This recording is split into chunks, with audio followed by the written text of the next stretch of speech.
Bonsoir très chers téléspectateurs, bonsoir, nous sommes très heureux de venir partout où vous nous suivez pour votre nouveau numéro du magazine Deadline. Vous avez été très nombreux à nous suivre la semaine passée où nous avons reçu pour vous le président national du mouvement citoyen Dressons nos fronts, Fanfan Massanti Mandefi, qui a passé en revue l'actualité et qui a donné sa contribution par rapport à la bonne marche de la société congolaise. Ce soir, nous revenons avec un nouveau sujet par rapport au profil, aux ressources humaines, par rapport à ces décideurs. Quel est ce décideur politique que l'on doit avoir pour la RDC à la place qu'il faut? Avant de vous présenter mon invité de ce soir, permettez-moi d'aller saluer tous nos téléspectateurs qui nous suivent à cet instant. Vous êtes à Walungu, vous êtes à Goma, vous êtes à Makiso, Beni, vous êtes dans l'ancienne province du Bandundu, de Kasaï, vous êtes à Kinshasa, vous êtes en RDC, soyez le bienvenu dans votre magazine Deadline. Vous êtes partout en Afrique, de l'Est à l'Ouest, vous êtes du Nord au Sud, soyez le bienvenu. En Europe, vous nous suivez en Suisse, en France, en Belgique, en Allemagne, soyez le bienvenu. En Amérique, vous pouvez nous suivre au Brésil, Rio Grande do Sul ou Rio de Janeiro. Vous pouvez nous suivre aux États-Unis, à Dallas où nous avons de la famille. Vous pouvez nous suivre à New York. Vous pouvez nous suivre au Canada, Québec, Vancouver. Soyez le bienvenu dans votre nouveau numéro du magazine Deadline. Vous pouvez aussi suivre ce numéro sur nos réseaux sociaux en allant sur Sanforia Katende TV sur notre chaîne YouTube, ou suivre Kin24 aussi sur le bouquet Orao Télécom. Vous pouvez aussi liker l'émission de ce soir sur notre page Facebook Deadline. Vous êtes en Australie, vous êtes en Inde, vous êtes en Chine, soyez le bienvenu. Et sans plus tarder, je vous présente mon invité de ce soir. Bonsoir Paul Martin Moutanda, CEO de Systemage. Bonsoir. Bonsoir mon frère Katende, comment allez-vous? Très bien, et vous-même? Très bien, Dieu fait grâce, merci. Merci de nous accueillir au siège de Systemage ici en RDC. Non, prie. Ce soir, nous allons parler d'un point très important, le leadership. Parce que c'est le leadership qui donne la vision de l'avancée d'une entreprise, d'un pays, d'une organisation. Tout à fait. Comme vous le savez, la République démocratique du Congo a son 5e président, son Excellence Félix Antoine Tshisekedi Tshilombo. Tout à fait. La RDC a plus de 50 ans d'indépendance, mais hélas, nous n'avons pas pu décoller. Okay. Cette fois-ci, nous venons auprès de Systemage pour orienter ces décideurs, parce que le président vient de totaliser d'ici là plus de 3 mois en fonction. Comment orienter notre société congolaise du point de vue vision politique pour que nous puissions avoir un bon leadership? Pour commencer, vous êtes CEO de Systemage, on l'a dit. Oui. Qu'est-ce que nous devons comprendre par Systemage? C'est un nouveau mot? C'est quoi le concept? Systemage vient de système, il y a âge, et quand on dit système, on dit manière de fonctionner, les éléments en relation, la bonne personne, c'est comme un ordinateur qui est un système, n'est-ce pas, informatique, il faut que les liens correspondent de sorte que l'appareil fonctionne de la meilleure façon. Évidemment, s'il y a la bonne relation, il y a la bonne utilisation, ben, l'appareil fonctionne correctement. C'est ce système-là dont on parle aussi. On parle de système à tout âge, à tout niveau, c'est-à-dire aussi bien pour l'humain, pour l'organisation, pour une structure, même pour les choses qu'on vit. Un environnement, un lieu, une information même, en termes de conception. Tout ça sont des systèmes. Donc à tout niveau, à tout âge, pour toute personne et dans toutes circonstances, je veux dire. C'est ce qui fait qu'on dit systémage, c'est ce qui fait qu'on apporte une manière de fonctionner adéquate à tout âge. Paul Martin, est-ce possible ou est-il vrai qu'on peut appliquer un leadership approprié dans l'avancement d'une nation? Absolument, c'est pour ça qu'on en parle aujourd'hui, c'est clair. Parce que l'idée, c'est d'identifier déjà pourquoi il nous faut appliquer un leadership. Si nous avons besoin d'appliquer un leadership, ça veut dire que nous avons besoin d'une population qui doit suivre, nous avons besoin d'une assemblée qui doit correspondre à ce leadership. Nous savons que le leadership en lui-même, c'est une manière de lever ou d'emmener, à mettre en lumière ce qui est d'une population, mettre en lumière la capacité, mettre en lumière les richesses d'une nation, de sorte que cette nation puisse mieux négocier, mieux se retrouver, mieux se positionner par rapport aux autres confrères, comme on peut dire. C'est ça le leadership. Chacun, individuellement, si je parle en termes de l'homme, chacun dans son leadership se positionne en disant « Je vous apporte quelque chose de spécifique que vous n'avez pas, mais vous allez m'apporter, vous, ce que vous avez, de sorte que nous puissions nous mettre dans une transition, enfin une forme de transaction. » Et cet échange-là nous permettra de nous élever et de monter encore. Donc le leadership en lui-même, c'est quoi? C'est de dire que je vais emmener ce que vous avez comme capacité, parce que j'ai pu l'identifier, à s'élever. Et j'ai ce leadership-là qui va vous permettre de le faire. C'est le service. C'est apporter à l'un ce qu'il n'a pas. Et le mettre en lumière. Paul Martin, le leadership est exercé par un homme. D'où le profil de ce leader. Tout à fait. Quel est le lien souvent quand vous faites entre systémage et profilage? Systémage et profilage. Systémage, en fait, identifier l'individu, identifier la fonction, identifier le leader en fonction du plan dans lequel on est, en fonction de l'environnement dans lequel on est. Un bon leader doit aussi identifier la bonne population, sa place, etc. Donc, systémage, c'est un système qui fonctionne avec le bon leader à sa bonne place. Et le leadership, c'est de dire ce que moi, j'apporte au mieux pour une nation ou pour un système. Et c'est ce que moi j'apporte qui fait mon leadership. Chacun à son niveau a un leadership, mais en termes national, dans notre pays, nous avons un leader que nous devons suivre, et ce leader-là se positionne à une forme d'auteur qui permet en fait à chacun de s'identifier et de monter vers lui. Donc il va nous élever, nous pousser. Et donc le leadership dans lequel nous parlons systémage, c'est de dire assembler autour du leader tous les éléments de manière bien positionnée, bien structurée, de manière ingénieuse, on doit le dire, pour que le leadership soit porté. Rappelez-vous que le leader, c'est celui qui est porté, même si c'est lui qui tire, parce que s'il est porté, ça veut dire qu'il continue à attirer les autres. C'est pour ça que tout le reste doit porter ce leader. Pour que le leader soit porté, il lui faut mettre en place un assemblage de manière beaucoup bien systémique, qu'on peut l'imaginer, pour l'aider à monter, à s'édifier et à édifier les autres. Très chers téléspectateurs, de partout vous nous suivez au monde, à cet instant sur Kin 24 Télévision, dans votre magazine Deadline, je vous prie, avec beaucoup d'humilité et de simplicité, de prendre un bloc-notes et de sortir votre stylo pour que vous puissiez écrire ce qui va sortir de Paul Martin Mutanda, CEO de Systémage, qui pourra aider un leader politique, un décideur politique. Nous avons des gouverneurs, nous avons un président de la République, nous avons les ministres, ainsi de suite. À la place qu'il faut, la personne qu'il faut. Ma question, lorsque l'on parle de la nation, elle est guidée par une stratégie politique mise en place par les décideurs politiques. Nous avons le président de la République qui a ses collaborateurs, à commencer par son propre cabinet, où vous trouvez un directeur de cabinet et ses deux adjoints, deux d'Urkaba, et nous continuons plus loin, il y aura un gouvernement conduit par un Premier ministre. On ne met pas à la place d'un footballeur un musicien. C'est clair. Maintenant, comment identifier le profil qu'il faut à la place qu'il faut?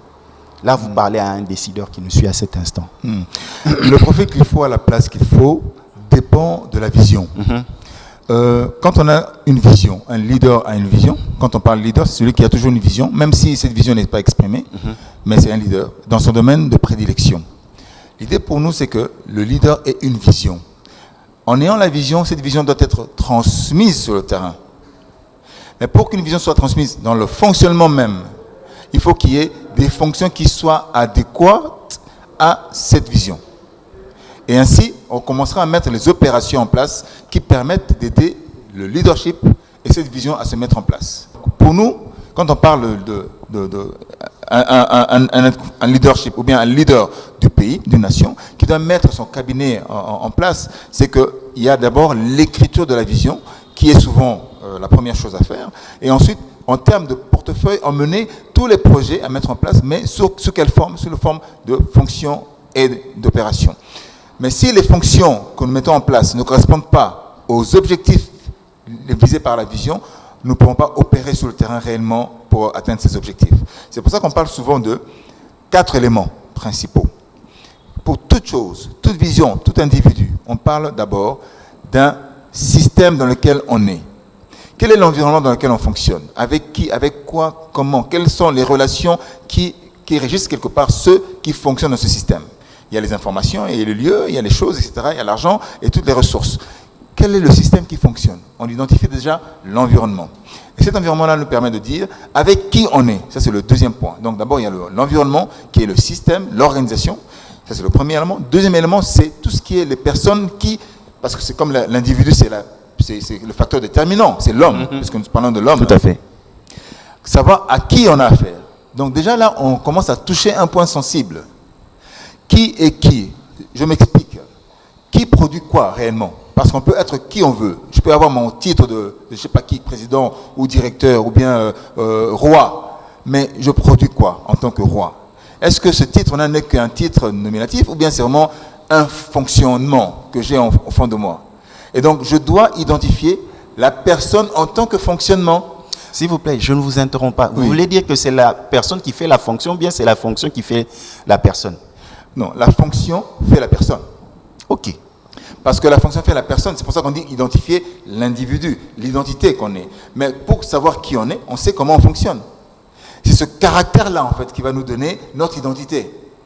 On peut avoir une identité, comme on dit, sémantique dans l'idée, on dit, ok, philosophique. On dit, je suis un homme, je suis enfant de Dieu, je suis un président. C'est philosophique, n'est-ce pas? Mais concrètement, ce qui va faire de moi, mon identité, c'est comment je fonctionne. Ok. Par exemple, je prends un cas, on veut nommer des gouverneurs dans des provinces. Oui. Les partis donnent des quotas. Prenez celui-ci au nom de celui-là. Oui. Donc, vous voulez dire que cette approche n'est pas nécessairement apte à faire valoir le leadership parce que la personne n'aura pas nécessairement les compétences qu'il faut pour remplir ce fonction de gouverneur, par exemple. Vous avez répondu à la question. Parce que si la personne a été prise, entre guillemets, triée sous le volet, sans les critères du gouverneur ou du gouvernorat, ben ça sera l'individu, ça sera l'image de l'individu. Ça sera ce que la personne, les capacités peut-être financières ou de communication de l'individu, certes, parce que ça fait partie aussi du jeu, n'est-ce pas? Savoir communiquer, savoir convaincre, savoir vendre son idée, savoir négocier, n'est-ce pas? Ça fait partie de ça. Mais le fonctionnement, c'est plutôt ce que fait un individu, ce que fait le caractère. Les caractères, pour moi, c'est une forme de caractéristique. Quand vous achetez une voiture, quand vous achetez un appareil, vous achetez selon les caractéristiques qui vous conviennent. Maintenant, si les caractéristiques ne vous conviennent pas, les critères ne permettent pas d'identifier la bonne personne qui correspond à cette place. Donc, il faut que l'aspect gouvernorat, c'est quoi? C'est permettre à l'individu de collecter. Un gouverneur, c'est celui qui sait collecter la bonne ressource, la bonne personne, la bonne information, les bons résultats, la bonne solution. Il collecte tout ça et puis les oriente pour être un bon intendant. Si on n'est pas un bon intendant, comment est-ce qu'on peut être appelé gouverneur? Ça, ce sont les fonctions qui régissent le gouvernorat. Mais si je n'ai pas ces fonctions, je vais opérer comment sur le terrain? Ce qui fait qu'à un moment donné, nous sommes gouverneurs, mais nous fonctionnons comme une famille. Nous sommes présidents, mais nous fonctionnons comme un chef d'entreprise. C'est possible, c'est bien aussi, mais le leadership, tout ce qui est gouvernance, c'est pas forcément l'entrepreneur, c'est pas forcément, comme on dit, un administrateur, c'est pas forcément, comme on dit, un dirigeant d'entreprise. Certes, il y a la perception que toute entreprise doit être rentable. Il faut chercher le profit, la productivité, la richesse, mais la fonction qui pose le caractère incontournable, le caractère inchangeable de ce rôle qui est le leader, gouverneur ou président, c'est ce caractère-là qui doit être forgé. Si, au départ, je ne l'ai pas, je peux identifier ces critères et puis m'en former. Et si je me forme maintenant à ces critères-là, je peux commencer à opérer. Vous voyez, non? Opérer selon. Donc, j'ai la fonction qui régit et puis je vais commencer à opérer. Mais si je ne sais pas quelle est mon identité, si je ne sais pas quelle est la fonction qui régisse mon titre, je ne pourrai pas opérer. Là aussi, ceux qui disent que j'apprends à conduire mon véhicule en conduisant. Par exemple, souvent nous voyons dans des partis politiques, on prend un président de regroupement politique, on dit, bon, pour récompenser son combat politique. Il a été à l'opposition. Voilà, faisons-lui tel. On le fait par exemple ministre. On le nomme ministre ou soit chef de gouvernement. Et quelle est leur astuce? On va s'entourer des collaborateurs, conseillers, tout ce que vous voulez, consultants. Et après, il y a souvent ce slogan, nous apprendrons à conduire en conduisant. Est-ce que vous, en tant que coach, en tant que formateur, cette manière de procéder, elle est toujours bonne? Parce qu'aujourd'hui, 50 ans après l'indépendance, on a eu des hommes d'État, on a eu des responsables politiques, mais on est passé à côté parce qu'on refusait d'admettre l'apport des compétences sur le plan ressources humaines. Elle est bonne à la base, mais quand on dit il faut gérer les ressources qu'on a autour de soi, il faut pouvoir les identifier, il faut avoir les bons profils, il faut avoir le bon fonctionnement pour avoir une équipe. C'est comme si on dit, j'ai mon esprit, j'ai ma tête, il faut que j'ai les bons bras, les bonnes jambes, pour faire levier, n'est-ce pas, pour décoller. Vous disiez tout à l'heure, on ne décolle pas forcément. Pourquoi? Parce que pour décoller, il faut déjà qu'on ait des jambes, afin qu'on soit maintenant dans un instrument qui nous fasse décoller. Comment nous allons nous positionner dans un instrument pour nous faire décoller? Il faut d'abord qu'on puisse marcher vers cet instrument. Mais il faut déjà qu'on ait à la base des fonctionnements traditionnellement solides et normal. C'est-à-dire, si je dis, tiens, je vais être gouverneur et je vais travailler et réussir en gouvernant parce que j'ai autour de moi les bonnes compétences, c'est vrai, parce que c'est comme ça que ça fonctionne. Mais moi, qu'est-ce que j'ai? Comment je fonctionne pour justement gérer ces ressources? En tant que leader, en tant que visionnaire. C'est ça. Donc il faut que j'ai déjà un fonctionnement, à la limite, principalement réaliste, qui correspond à ma fonction. Et après, j'utilise les compétences parce qu'il va falloir orienter ces compétences. Je peux avoir des économistes, je peux avoir des socialistes, etc. dans mon gouvernement, mais comment est-ce que je les oriente? Sur quel objectif? Si je ne sais même pas comment fonctionne le système. Il ne s'agit pas du système politique, on peut le voir aujourd'hui. C'est un système de fonctionnement dans un domaine d'activité qui permet de produire un résultat. Par rapport à un objectif bien ciblé. Bien ciblé, c'est un objectif. Donc quand on parle de résultat, c'est ça. Donc un objectif bien ciblé.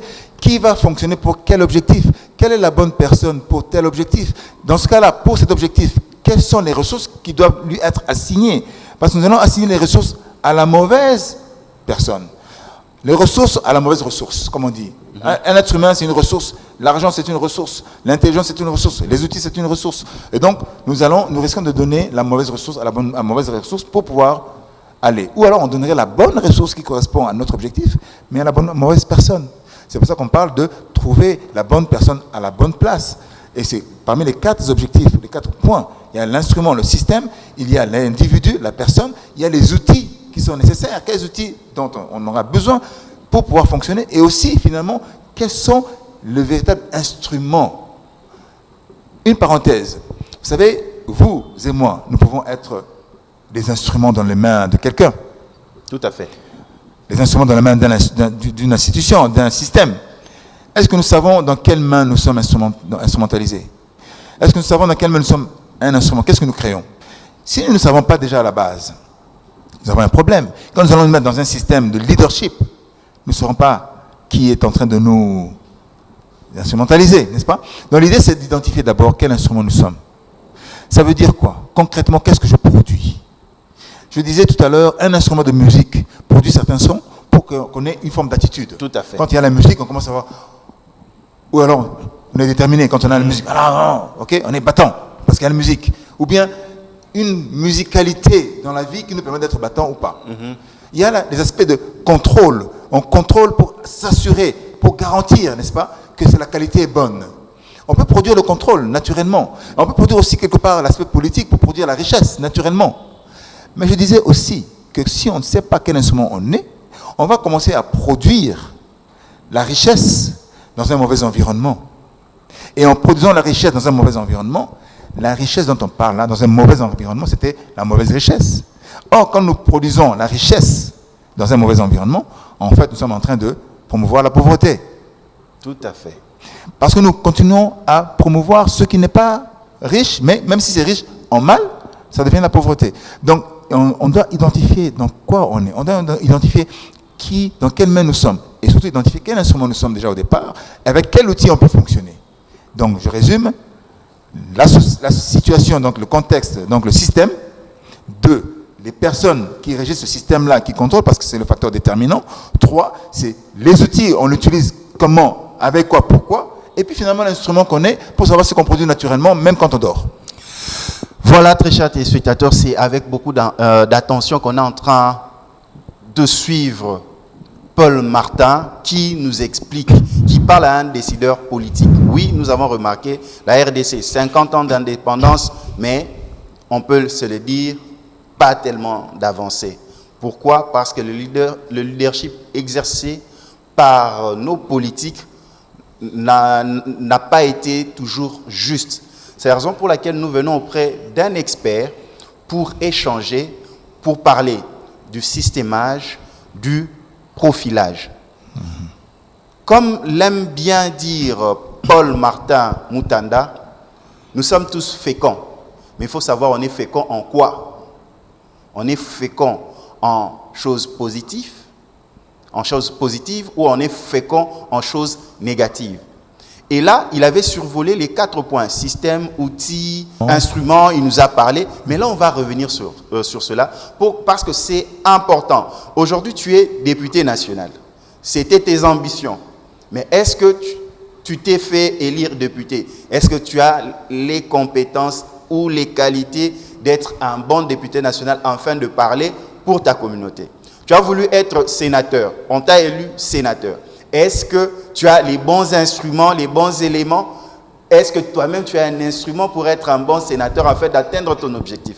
Le futur Premier ministre qui sera nommé, est-ce qu'il a les compétences, il a la vision, il est dans les systèmes pour être fécond de manière positive afin de faire réussir le programme du chef de l'État? C'est la raison pour laquelle nous venons auprès d'un coach qui va surtout coacher les décideurs politiques qui nous suivent maintenant dans Deadline. Ouais. On avance. Vous avez parlé de système, vous avez parlé d'outils, ainsi de suite. Mais revenons un peu. Moi, Symphorien Katende, je veux me lancer dans la politique. Candidat, député, je me fais élire. Mais il y a une chose, souvent on le fait en tâtonnement. On se dit, ah, j'ai un flair, je peux être député cette année. Oui. Mais avant cela, avant de se donner un objectif, est-ce qu'on ne peut pas voir en nous les compétences, les aptitudes qu'on a? Comment identifier cela pour dire que non, je peux être médecin à la place d'être député? Comment vous expliquez-nous cela? C'est simple. J'ai une fonction et j'ai une compétence et j'ai un talent. La compétence, je l'ai acquise, n'est-ce pas, avec le temps, où on m'a appris une manière de fonctionner. Il y a la fonction.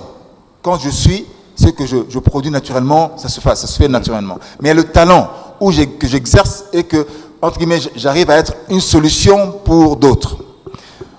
Vous voulez vous faire élire, vous avez un talent, vous apportez quelque chose aux autres, vous devenez un modèle. Donc du coup, on peut parler de leadership. C'est un autre modèle en tant que talent. De un. Vous fonctionnez d'une certaine manière parce que c'est cette intelligence-là qui vous permet de mettre en exergue votre talent.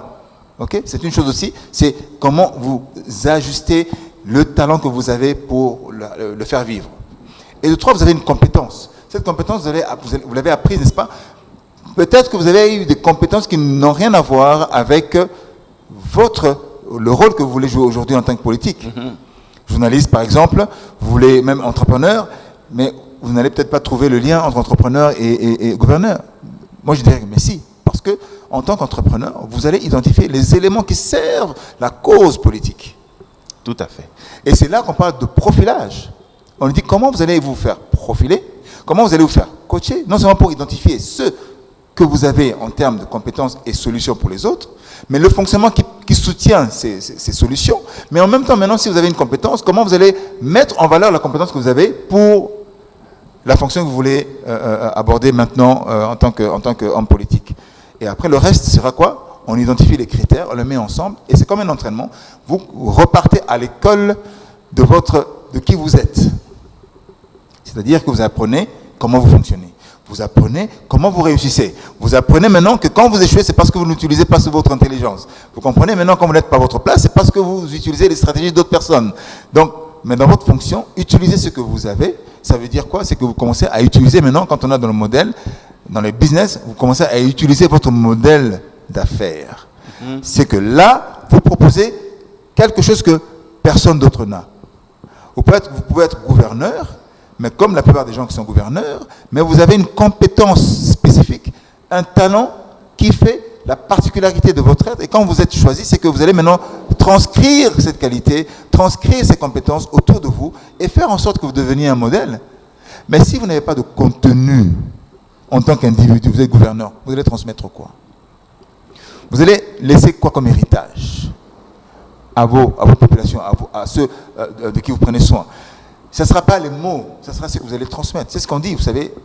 Les gens comprennent, entendent ce que vous dites, mais les gens vivent ce que vous êtes. Ce que vous transmettez, c'est ce que vous êtes réellement. Et donc, s'il y a un vide en fond de soi, ben, on va transmettre le vide à la population. Et donc, du coup, une frustration, et puis les gens ne savent pas où ils vont, ils sont un petit peu perdus, ils n'ont pas de repères, etc. Alors que nous permettons aux gouverneurs, aux hommes politiques, aux leaders d'être élus pour qu'ils deviennent nos repères. Mais sur quelle base ils vont être nos repères si le contenu n'y est pas, si c'est juste le titre? Donc c'est pour ça qu'on parle de l'école. Aller comprendre comment gouverner. On est déjà gouverneur, ça n'empêche pas, on est déjà en fonction. On commence à avoir un coach qui vous permet de pouvoir mettre autour les compétences qu'il vous faut, d'organiser, vous devenez un meneur d'hommes, meneur de nations, vous commencez à être un entrepreneur des projets des hommes que vous êtes en train d'entourer, et vous commencez à être un metteur en œuvre des projets qui sont proposés par vos hommes autour. Vous commencez à élever, à mettre en lumière les gens qui doivent être positionnés de sorte qu'ils puissent être encore plus des modèles, vos modèles, qui puissent être vos disciples, parce que c'est ça la réussite. Tout à fait. La réussite, c'est que quand on commence à avoir des disciples, on commence à réussir. On peut avoir réussi, tiens, je suis devenu président, certes, mais est-ce que j'ai des disciples qui me correspondent, qui vont défendre mes intérêts, mais qui fonctionnent comme moi? Mais si des gens doivent fonctionner comme moi en tant que disciples, c'est qu'ils doivent avoir le contenu de mon histoire, le contenu de ce que j'ai écrit. Comme j'ai écrit mon histoire aujourd'hui, il faut qu'ils aient une part de leur histoire aussi dans la mienne, parce qu'ils deviennent mon disciple. Et c'est dans ce sens-là qu'on parle de leadership réel. Et donc on parle de formation, on parle de coaching, on parle d'accompagnement, et on parle de critères pour pouvoir mettre en place des choses qui fonctionnent sur le terrain. Paul Martin, oui. Vraiment, ça nous impressionne parce que même nous qui sommes sur le plateau, nous découvrons. Mais est-ce qu'il n'y a pas d'approche simpliste en soi-même?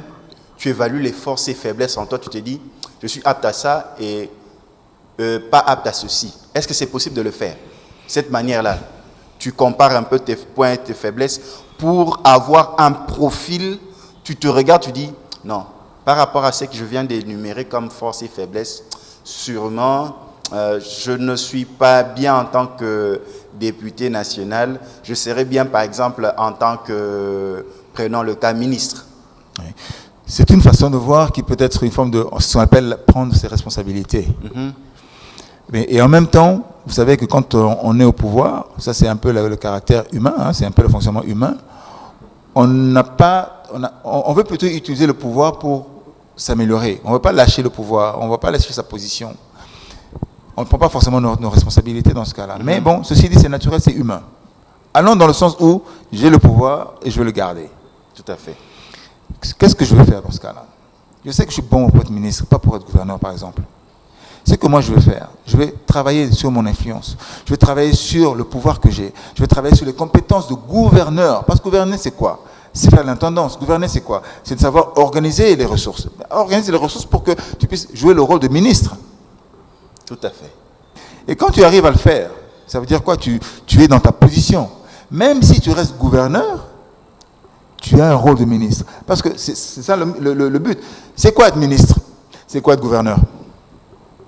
Ministre, c'est dans un gouvernement, n'est-ce pas? Tout à fait. Un ministre qui défend un portefeuille, qui défend un département. Oui, tout à fait. Et tu représentes ce département-là, n'est-ce pas? Mais quand on est gouverneur, on peut être gouverneur tout en travaillant avec quelqu'un qui représente un portefeuille, n'est-ce pas? Tout à fait. Donc, on sait comment on fonctionne parce qu'on a les critères, on a les éléments. Donc, tout ça, c'est possible, évidemment, de dire, tiens, je reste gouverneur, mais je joue le rôle du ministre parce que j'ai une influence dans le ministère de ceci, de l'éducation, ou bien des finances, ou de l'économie, parce que je fonctionne quelque part naturellement parce que j'ai appris à contribuer. C'est ça qu'on appelle le service. Je rends service parce que je sais que je peux apporter quelque chose aux autres.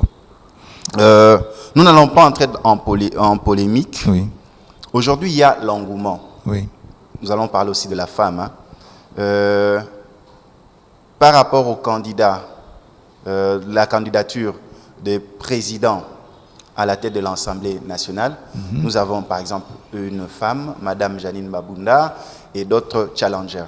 Vous, en tant que coach, en tant que leadership, nous le savons bien qu'en RDC, nous n'avons jamais eu des femmes à des postes très élevés et très importants de décision.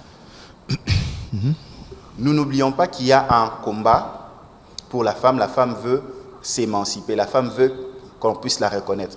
Jusque-là, on n'a jamais eu d'héroïne femme, mais on en a tant d'héros hommes. Mais chez les femmes, on peut citer l'équipe Panvita, ainsi de suite, jusqu'au Sophie Kanza, ils n'ont pas eu cette capacité. Maintenant, ma question est celle-ci. En ressources humaines, en tant que leadership, est-ce que l'engouement d'un combat pour prétendre à un poste peut, comment je peux dire, altérer la meilleure vision dans les ressources humaines, par exemple, être président de l'Assemblée nationale par une femme? Évidemment, ça peut altérer parce que c'est un combat. Vous voyez, quand c'est un combat, peu importe, que j'ai raison ou pas, moi je vais gagner. C'est la loi de la jungle, comme on dit. C'est pas parce qu'on est compétent. Et des fois, le Dieu ne donne pas forcément la victoire aux intelligents. Il donne peut-être même pas la victoire aux plus agiles. Non, il donne, c'est la sagesse, parce que lui mérite la victoire. Donc, c'est un combat. Donc, ceci peut altérer justement la finalité ou les résultats. Mais ce qui me remonte là, le plus important dans ce que vous me dites, c'est que c'est le langage. Si moi j'aime me battre pour un système, pour une position, pour un rôle, je dois adopter un langage correspondant à ça. Et c'est pour ça qu'on parle d'éléments de langage qui nous permet en fait de pouvoir mieux promouvoir notre position. Et donc ce que Systemage fait, parce qu'il s'agit souvent d'emmener au changement, d'emmener à gérer ce changement, d'emmener à utiliser le bon protocole, d'emmener à vendre son idée, parce qu'il faut vendre à la population, il faut vendre au comité, il faut vendre, il faut convaincre, c'est ça un peu le but, il faut convaincre. On convainc avec un langage spécifique corporel ou verbal qui nous permet en fait d'atteindre notre but. Le but c'est quoi? C'est qu'on touche. Quand on a touché, on peut maintenant commencer à prendre les moyens, utiliser les moyens pour pouvoir monter et réussir notre objectif. Et après, quand on a réussi notre objectif, on va maintenant commencer à faire des disciples. Parce que vous savez, pour pouvoir gagner seul, on n'y arrive pas. Mais on aura gagné parce qu'on aura des disciples qui vont nous représenter partout où ils iront. C'est la véritable réussite. C'est pour ça qu'on parle de disciples-là. On dit, pour que je devienne président, il faut que j'ai des gens qui me représentent partout. De sorte que ceux qui vont me représenter vont tellement se battre pour moi, mieux me représenter, que les autres n'auront pas le choix que de m'élire. C'est le langage. Quand j'ai le langage de mon modèle, ben je deviens un véritable disciple. Tout à fait. Maintenant, quel est le langage que les gens utilisent pour prétendre à monter ou à gagner une position ou un ministère? Quel est le langage qu'ils utilisent? Et donc, le langage adopté pour proposer et même convaincre peut faire la différence pour atteindre ses objectifs. Donc, en utilisant le langage humain, on ne peut pas répondre aux besoins de ceux qui ont besoin d'outils pour pouvoir exercer et avancer. Et répondre aux besoins humains. Si on dit, voilà, il faut ceci, il faut cela, certes, mais qu'est-ce que nous allons utiliser comme outil pour réussir? La même chose, comme on parlait tout à l'heure, si moi, je ne suis pas dans le bon système, et qu'on on ne me forme pas à être dans le bon système, parce qu'on est enfant quand on grandit. Si mes parents ne m'ont pas donné l'idée de savoir que voilà, dans mon profilage, le meilleur environnement, c'est ça, pour que tu puisses bien développer tes capacités, tes compétences, ben, je vais être dans un autre environnement où je vais échouer.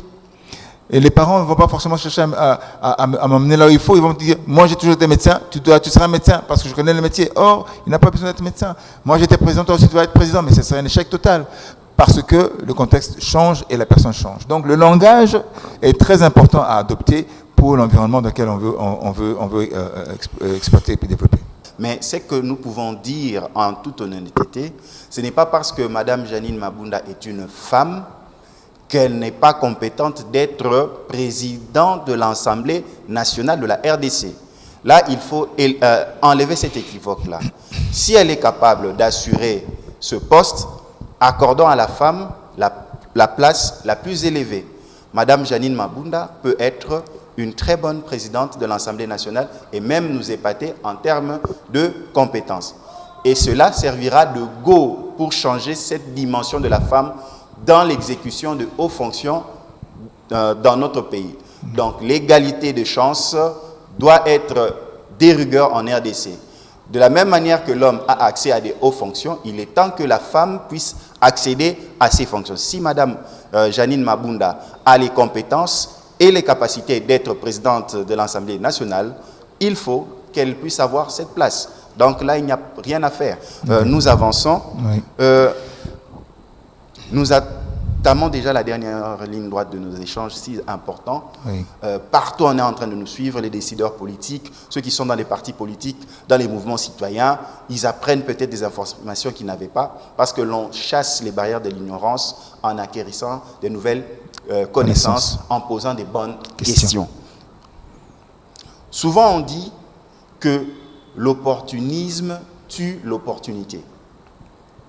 Oui. Tu es en politique, tu sais qu'il y a telle activité qui est en train, tu as l'information d'une telle activité ou d'un tel bénéfice ou d'une nomination. Tu ne veux pas mettre à la place la personne qu'il faut. Tu te dis non, cela doit être réservé à mon parti politique. Or, celui qui place quelqu'un là-bas, il se dit waouh, mais je ne comprends pas, ils ne sont pas compétents. Or, c'est la mauvaise personne. Tu as tué l'opportunité de bien faire à cause de l'opportunisme. Qu'est-ce que vous pouvez nous en dire par rapport à cela? Là, on parle de pouvoir. On parle d'un domaine qui est déjà sous contrôle, entre guillemets. Et à partir du moment où un groupe, un individu contrôle une poste, un pays, un lieu, un état-major, tout ce qui doit régir cet état-major doit venir de celui qui a le pouvoir. Maintenant, pour accepter, admettre, avoir la bonne personne, ben c'est la personne qui doit savoir utiliser les outils qui lui permettra de choisir la bonne personne. Donc le leader doit s'acquérir justement des outils, de cette expertise, ou même des conseillers, comme on dit, des véritables conseillers qui l'aident à choisir la bonne personne dans son parti, si on peut dire ainsi. Parce que le but, c'est de garder le pouvoir. Mais pour ça, il faut trouver la bonne personne. Parce que je vous dis que ce serait utopique de dire, tiens, je suis un véritable président, un bon président, je vais avoir les gens qui sont dans le parti des opposants, par exemple, pour le mettre à une place. Ben, c'est comme si j'utilise un représentant d'un opposant de ma philosophie ou de ma pensée. Ce serait pas sage politiquement, donc c'est pas réaliste en réalité. Donc ce sera peut-être idéaliste, mais pas réaliste du tout. L'idée ici, c'est de dire, si moi je suis leader et je veux avoir la bonne personne à la bonne place, c'est de trouver la bonne représentation. Et c'est là maintenant qu'on parle de lobbying, pour dire voilà, maintenant la personne qui va être là peut être influencée par les personnes compétentes. Quand je prends mon cousin ou celui qui est dans mon parti sans tenir compte de ses compétences, ben je vais forcément échouer. Je n'atteindrai pas mes objectifs. Donc nous, ceux qui ne sont pas dans le sillage de ceux qui ont le pouvoir, qui choisiraient son cousin ou celui de son parti, nous devons savoir comment nous organiser pour, entre guillemets, non seulement casser, parce que c'est une guerre, casser cette décision, mais déstabiliser aussi ce fait-là, de sorte qu'on puisse trouver, en termes de législation ou même de pression, à mettre la personne qui nous représenterait, nous, dans ce gouvernement-là ou dans ce pouvoir-là. C'est toute une question de jeu, de lobbying, et aussi surtout de pouvoir. Je vous rappelle encore, comme vous savez, si vous avez le pouvoir, vous ne voudriez pas laisser et diviser votre pouvoir. Au contraire, vous voudriez augmenter votre pouvoir, votre contrôle. Et donc, ce ne sera pas de laisser prendre le risque, n'est-ce pas, de mettre quelqu'un qui ne pousse pas votre philosophie. C'est pour ça qu'on parle de disciples. On doit former ceux qui épousent votre philosophie. Si vous n'en trouvez pas ailleurs, dans l'opposition, ben, il faudra trouver en intérieur. Le tout, c'est de dire, pour quel objectif nous faisons ça? Si moi, je veux être dans le pouvoir, je veux quand même bien faire, je veux bien faire les choses, alors autant vous entourer des compétences, vous entourer des bons conseillers qui vous permettront de mettre une stratégie en place. Parce que le choix que vous allez faire, comme je disais tout à l'heure, le choix est toujours stratégique. Donc si je fais un choix aujourd'hui, je dois m'attendre que dans 3 mois, ça sera une catastrophe parce que la personne n'est pas compétente, c'est pas la bonne personne à la bonne place. Je vais donner les ressources, mais finalement les ressources ne vont pas atteindre leur but. Or, le but pour nous, c'est de dire, leader, prenez vos responsabilités, mettez un bon conseiller qui vous permette en fait de prendre des bonnes décisions qui vont servir non seulement votre gouvernement, mais aussi votre cible, votre population. C'est ça le but. Le but pour les gens qui sont dans le gouvernement, je veux dire vulgairement, les gens qui viennent en politique veulent gagner de l'argent. Or, ce n'est pas le but de gagner de l'argent, mais veulent gagner du pouvoir. Mais ça va avec. Mais dans ce cas-là, gagner de l'argent, permettez aussi aux autres de gagner de l'argent. N'appauvrissez pas les autres. Ça, c'est une mauvaise politique. Ça, c'est en fait profiter et être opportuniste et qui va tuer les opportunités. Donc, le but, c'est de rendre service. Pour ne pas tuer les opportunités, c'est rendre service, même si on gagne, on rend aussi service pour ne pas tuer les opportunités. Ça va servir à tout le monde. Voilà, nous entamons la dernière ligne droite de nos échanges. Nous avons reçu pour vous ici, sur ce plateau de Deadline, Paul Martin Mutanda, CEO de Systemage. Avec lui, nous sommes en train de parler du profil du décideur politique qui aide le pays à émerger. Nous l'avons constaté, nous avons un 5e président, son Excellence Félix Antoine Tshisekedi Tshilombo. La RDC, 50 ans, plus de 50 ans d'indépendance, mais elle n'arrive pas vraiment à décoller. Et nous avons identifié, parmi les causes, nous avons identifié la ressource humaine, la ressource qui est l'homme, le décideur politique. Est-ce qu'il a les compétences acquises ou les compétences qu'il faut pour pouvoir exercer les fonctions qu'il a? Ainsi, avec un coach, un formateur en leadership, le CEO de Systemage, on est en train d'échanger, de réfléchir pour pouvoir aider notre nation congolaise à émerger et pourquoi pas tant d'autres de téléspectateurs d'autres nationalités qui suivent ce magazine à cet instant. Nous entamons vraiment le virage de nos échanges. Est-ce que pour éviter que la personne ne soit pas performante, que la ressource ne soit pas performante, peut-on parler de contrat basé résultat? Par exemple, il y aura un Premier ministre qui sera nommé, il y aura des ministres, il y aura des mandataires de l'État. Est-ce que pour que l'on puisse être sûr que ces gens sont des bonnes ressources, faut-il y aller en signant des contrats basés résultats? Voici les objectifs que je te donne, les moyens pour les atteindre, et moi je veux des résultats en termes de pourcentage. Est-ce qu'on peut aussi y aller de cette manière? C'est une question fermée où je peux dire oui, bien sûr. Mais la question peut être répondue de cette manière. Je suis le leader et je vais atteindre les objectifs. Je dois fonctionner selon la culture de mon pays. C'est ça, hein? Nous sommes Congolais, Africains, nous avons une mentalité. Si nous voulons fonctionner comme les Européens, nous n'avons pas l'éducation de cette culture. L'erreur que nous faisons, c'est d'utiliser les modèles qui ne nous correspondent pas. Et ce que je dois donner comme opportunité, n'est-ce pas, dans ce pays, c'est de dire, pour atteindre des résultats, hein, j'entends, hein, toujours la même optique, c'est que je dois commencer par éduquer la population à sa culture. Comme ça, l'identité du Congolais va émerger, et de sorte que maintenant, dans cette immersion, il n'y aura que l'objectif qui va être recherché. Et en tout cas, ça sera sur la base des résultats. Et tout ce que nous allons mettre en place comme contrat, tout ce que nous allons mettre en place comme alliance, sera lié à notre croyance, l'éducation que nous avons. Vous savez, c'est ça qui fait la législation aujourd'hui. C'est ça qui fait notre pays, parce que nous n'avons pas été éduqués dans notre propre culture, dans notre fonctionnement. Donc les résultats que nous allons obtenir ne seront pas du tout probants. Pourquoi? Parce que nous cherchons les résultats, je dis comme ça, européens pour les besoins africains ou les besoins congolais. Nous cherchons les solutions togolais pour les problèmes congolais. Ça ne marchera pas parce que nous fonctionnons différemment. Nous avons une mentalité différente. C'est pour ça qu'on parlait de changement de mentalité.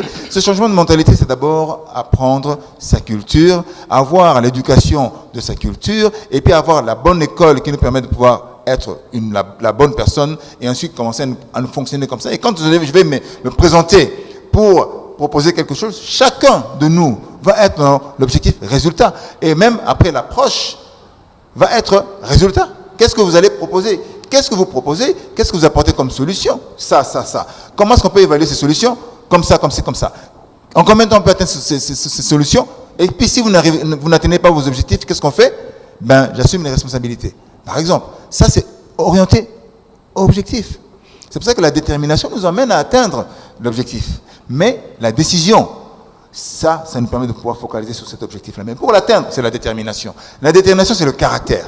Mais pour manifester ce caractère, il faut avoir la connaissance de soi. Il faut avoir la connaissance de son intelligence. Il faut avoir la connaissance de son fonctionnement, de son programme. Sinon, on n'est pas déterminé. On va faire ça, vaille que vaille. On n'arrivera pas, ça sera à l'à peu près. Et nous ne serons même pas ceux que nous sommes en train de créer ni de produire. Voilà un petit peu ce à quoi je peux répondre. Paul Martin Mutanda, c'est déjà la fin de nos échanges. Amen. Qu'est-ce que nous devons retenir de votre passage ici dans Deadline? Profiler, assembler, avec systémage. Il faut commencer déjà maintenant, dès maintenant, où que l'on soit, à identifier l'environnement dans lequel on est. Tout à l'heure, on a parlé de l'environnement congolais. Vous avez vu les compétences qui nous manquent. Si on voit toutes les intelligences, sur les 6000 personnes que nous avons pu profiler, vous voyez les lacunes que nous avons. Et même dans la prise de décision, même dans la construction du pays. L'idée, c'est de construire un pays, mais pour le construire, il faut avoir les hommes qui vont construire. Mais pour avoir les hommes qui vont construire, il faut avoir le bon profil. Tout ce qu'on peut parler, tout ce qu'on peut dire, c'est profilage, profilage et profilage. Un mot sur systémage, pour vraiment mettre fin, clore nos échanges. Systémage en tant que cabinet conseil et études, c'est vraiment un partenaire pour assembler de la meilleure façon toutes les structures pour atteindre l'objectif visé. Si vous avez des objectifs, c'est systémage. Comment les atteindre? C'est systémage. La meilleure stratégie, c'est systémage. Donc on parle de systémage qui est stratégie à la hauteur du champion, et ce sont des stratégies personnelles et professionnelles. Merci beaucoup de nous avoir reçus. Merci à vous. Très chers téléspectateurs, nous avons parlé du profilage dans un systémage. Chaque système a un profil adéquat. Des fois, si nous passons à côté de nos visions, de nos rêves, nous n'attendons pas nos rêves parce que nous n'avons pas le bon profil dans le système adéquat. C'est la raison pour laquelle nous avons reçu pour vous Paul Martin Mutanda, CEO de Systémage, afin de conscientiser nos leaders politiques dans les choix qu'ils font à travers le profil qui tient compte du système dans lequel ils évoluent. Vous avez aimé ce magazine? Suivez-le à volonté sur notre page YouTube Sanforia Katende TV. Abonnez-vous à notre page Facebook Deadline. Si vous avez raté ce numéro, ce dimanche à 22h30 sur Kin 24 Télévision, rattrapez-vous le jeudi à 14h juste pour resuivre, réécouter le CEO de Systémage, Paul Martin Mutanda. Quant à moi, je vous dis à la prochaine. Merci. Merci beaucoup. Merci beaucoup, M. Kandende.